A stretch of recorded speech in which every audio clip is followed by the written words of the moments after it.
আজ রান্না করলাম ঝিঙে আলু দিয়ে ডিম কষা।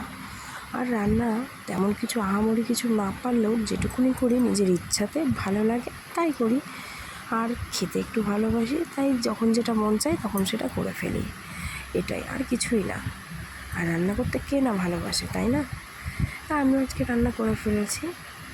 তো এই যে ডিমটাকে ভালো করে সেদ্ধ করে নিয়ে ভেজে নিয়েছি, ভেজে নেওয়ার পর ঝিঙে আলুটাকে ভালো করে কেটে বেছে নিয়ে ধুয়ে নিয়েছি।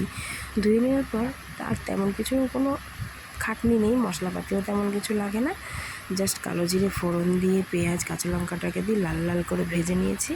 তারপরে ঝিঙে আলুটা দিয়ে একটু নাড়াচাড়া করে লবণ, হলুদ, একটু শুকনো লঙ্কা জাস্ট কালারের জন্য দিয়ে ভালো মতো কষিয়ে নিয়েছি। কষিয়ে নেওয়ার পর একটু আদা বাটা জিরে বাটা দিয়ে দিয়েছি, একটু ভালো ফ্লেভার দেবে তার জন্য। দিয়ে আবার কিছুক্ষণ কষিয়ে নেওয়ার পর পরিমাণ মতো জল দিয়ে দিয়েছি। আর একটু ফুটে উঠলে সেদ্ধ হয়ে গেলে ডিমটাকে দিয়ে আর একটু নাড়াচাড়া করেছি। তারপর ভাজা মশলা দিয়ে নামিয়ে দিয়েছি। দেখো দেখতে কতটা সুন্দর হয়েছে, আর খেতেও ঠিক তার থেকে দ্বিগুণ ভালো হয়েছে।